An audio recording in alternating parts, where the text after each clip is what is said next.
carrying herbal by the waterside. Big homey howls as the sun starts to rise. Bears meow echoes through the trees. Chickens, goats, pigs, and buzzing bees. On the lake in a small town dream, living on nothing yet feeling so free, trading the 9 to 5 for skies so wide. Simple living and hope alive. Years on the road, working coast to coast. Now it's quiet mornings that we love the most. Gardens growing where the wild wind sings. Life is richer without all those things. On the lake in a small town dream, living on nothing yet feeling so free, trading a 9 to 5 for skies so wide. Simple and hope alive. Together we rise, together we'll be. Living off the land is our legacy.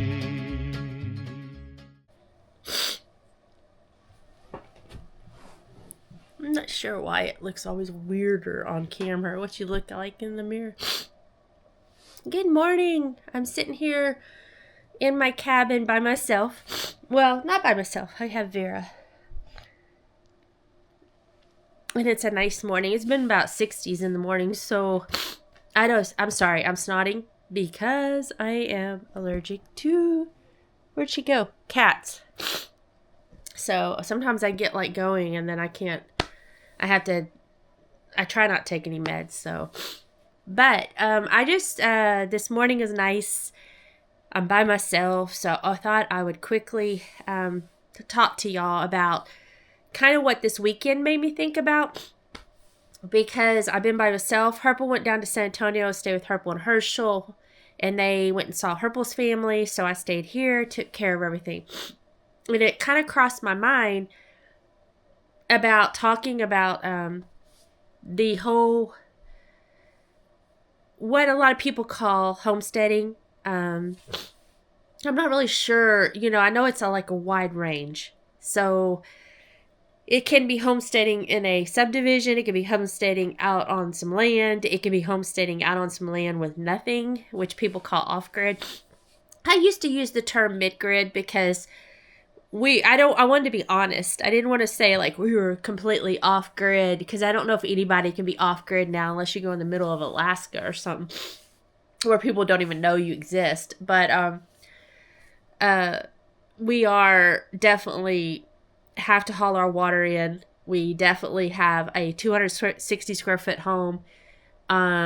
We are putting a couple of things out there. We have our guest home so that people will actually come visit us. We did do a big barn because if you're going to do one, you might as well go a little bit bigger because you're not going to be sad that you went smaller. But, and we have our RV that we pulled from Georgia. And that's a whole story that I'll share with y'all later down the line. But, I just wanted to talk about like homesteading, off-grid. And I guess it applies to anything in life, any situation in life. But Herpel and I are now, he's 55 in January, I'm 55. And we've had about 3 years of health scares. And we are very healthy people. Like, I used to milk cows all the time. I used to always make my own bread, etc. So it was kind of a little bit weird that, we're the ones, I think a lot of people are like, why? Like they're doing things this way. Why are they having this come up? But the problem is that when you start doing stuff like this, and it was the same way in Georgia, you need to constantly think about what if your partner's down and out, or if the worst happens, they die. Because it's a lot to take on if you lose a partner in any capacity. If you live in a subdivision, it's a lot to take on if you lose them in this capacity. And it sounds kind of rude. I'm not like trying to like make it that simple and only about that, but it's the truth. Because when you get to that point, you're taking care of everything. Like, you got to figure out how to put stuff. You got to figure out how to handle it. And what do you do if it gets to that point? What do you do?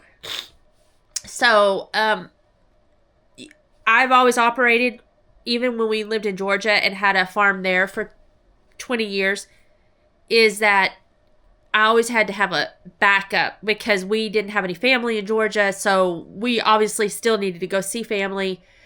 And I could not make it where we could never leave with what we have. So every time we were building things or putting things together or fencing, I was like, okay, if we're gone, how can we go for a week somewhere and the animals are okay? Or we can have somebody just come feed. So I was constantly having that mindset because I have 2 sets of twins and they were all little then. And so I had to be able to manage things. Herpel was working and I was working too, but he was more the one that went out of town. He was more the one that went into the office every day. So I've always operated like that, but never did it hit me in my face until November of 2023. And that's when we came to Texas for a couple weeks to work out here because we had mindset. We were like, okay, this is our goal. Herbal will retire at 30 years. And I will work until I get my 30 years. That was our goal. That was our thought. That's how we were operating. So we were planning like adults. We were like, we're living in Atlanta. We're still working on stuff out there. But we would come here, purchase product. I can't talk. We purchased property here. And so we were thinking, okay, we'll slowly get that place ready to go as best as we can for when we do pull the plug. And we still were not looking at 3 months or 6 months down the line. But plans got changed. And that's saying of like whatever it is, like the best laid plans are always blown up. I don't know what the saying is, but it's something like that to the rest that we got into a situation where Herpel had a heart condition. And we did not know he was having a heart condition until I saw the very last sign when his ankles were swollen. And then I knew we had to go back to Georgia quickly. And that's what we did. We went to, headed back to Georgia, got him in, and then ended up in the hospital for quite a while. And the Georgia place, we'd already downsized some as far as livestock because the kids are moved out. But we still had stuff. And the worst thing we had in Georgia was the 100-foot, I don't know how tall they were, but they seemed like they were 100-foot. They probably were trees coming down, and they were pine, and they were getting pine beetles. And they're shallow rooted. So every time we'd have a storm, we'd have these big trees fall. And we had a lot of grass because it grew more there. I mean, the green grass, like if Georgia, there was only 1 year I remember having a really bad drought. And we were getting to the point where we were mowing twice a year, most of the year. So when Herpel was in the hospital, I was going back and forth to take care of the house. It was just me. To take care of whatever animals we had, which we had cattle then. And I was able to do it. And it wasn't killing me as far as going back. I was able to do it. But keeping the house mowed and keeping all the other stuff done, because the leaves started falling at that point. I mean, massive. It's so bad there. The massive amount of leaves. Was getting to, that my brain as I would drive from the hospital and back would always say, can I do this alone? And should we put our house up for sale? Or am I making a dumb decision? And what should I do? And I was thinking about that a lot. When I would drive back and forth, I was just like, what do I do? Going into deep thought, going into asking, out loud, what should I do? And I came to a conclusion after trying to mow and trying to do everything. The worst case scenario that could happen to the house, besides keeping the house up to date, was if a tree started falling.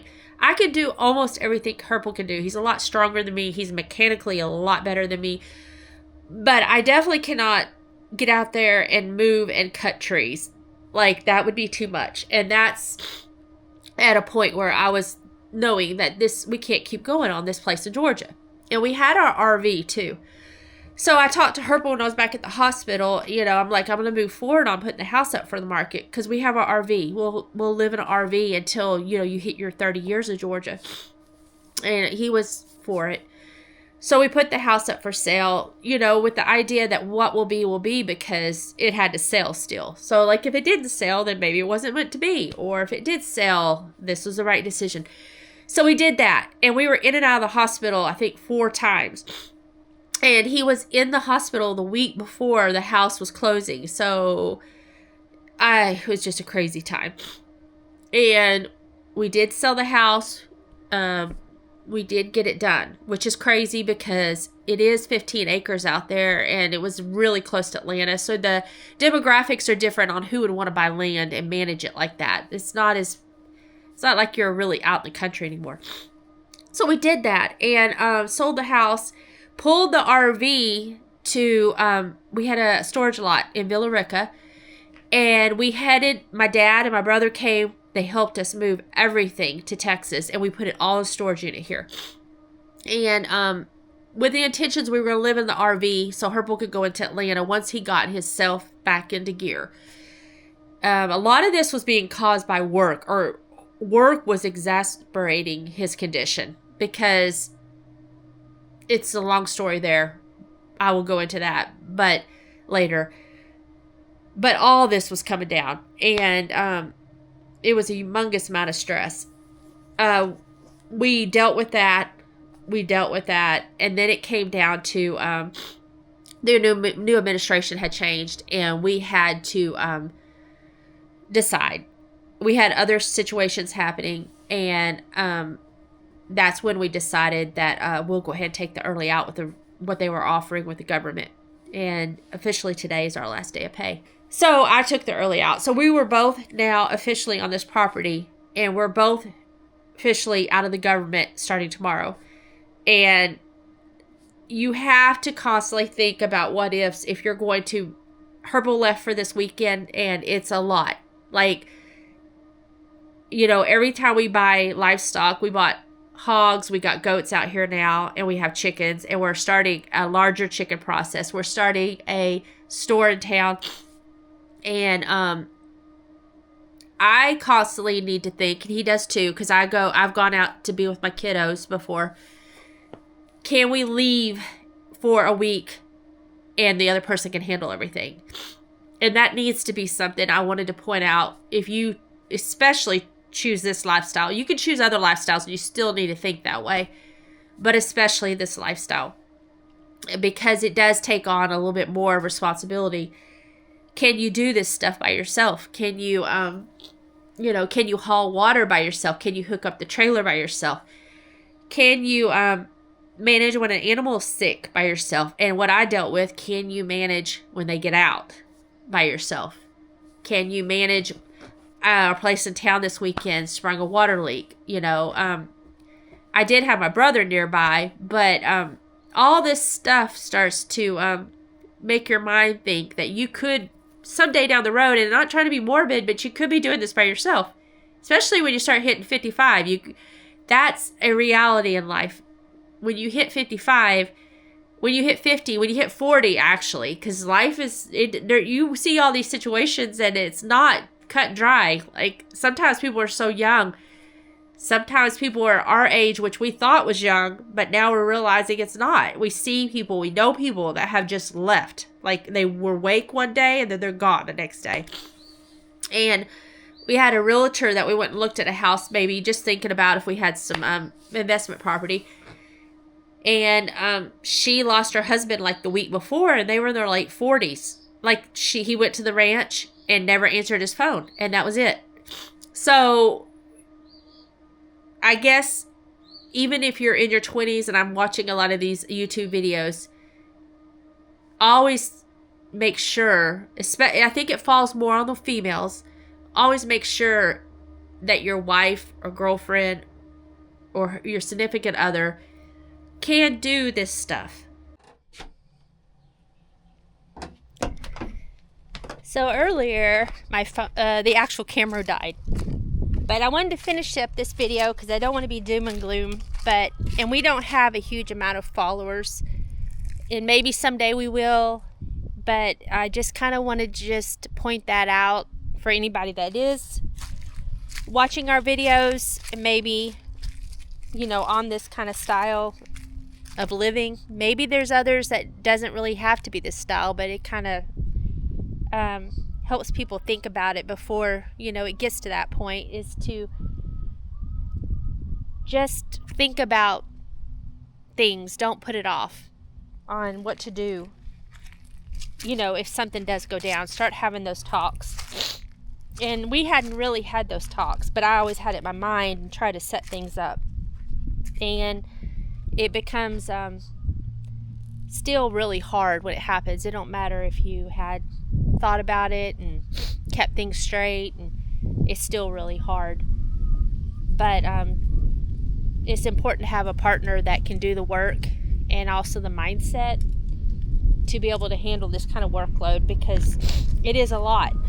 It's good for you, and I can tell you right now, it's a lot better for you than sitting at a desk on a laptop all day. It doesn't pay as well, but it is better for you because you're moving, you're outside getting some vitamin D. You're not dealing with the stresses that don't really matter but do matter when you're in the workplace, which is they're just strange stresses. You're sitting there thinking, you're not even saving lives, and I'm stressing over this stuff. It's just, everybody has to like almost create stress to make their job feel like it's got something to it. I don't know. But I don't know. It's a better lifestyle. It just doesn't, it's obviously takes time and it doesn't pay as well. It's not going to happen overnight. And it's better for you. So I'm not discouraging it, but it definitely is a lot to handle if it's just you. And sometimes that will happen. Sometimes it will be just you. And nothing wrong with that. But just take some opportunities to almost have a weekend by yourself. Let your spouse go somewhere and try it by yourself. Always do that. And probably more than a weekend. Probably needs to be a week so that you hit all those key points of like when things can go bad. But I thought I'd end this video. I just wanted to bring that up. I had to kind of jump back on because my camera died, and it would have been a weird video just to come to that stop. But here we are outside. I thought I'd show you around a little bit. It's a good view to wake up to every morning. I will tell you that. It's a little hard when it's hot as heck, but now that's starting to cool down. But it's a really pretty view up here. So we got to do a lot more work out here. We got to finish our outdoor kitchen, which will be enclosed. That is a goal that's pretty close to the top. We got our chickens over there. I got the Patriot chickens started until we get them in the Patriot bus. We got our baby cabin, and that's about it right now. But we got a lot more jobs to do, and we'll be bringing y'all along whether you want to or not. But thanks for sticking with us, and we will see you on the next video. Bye bye.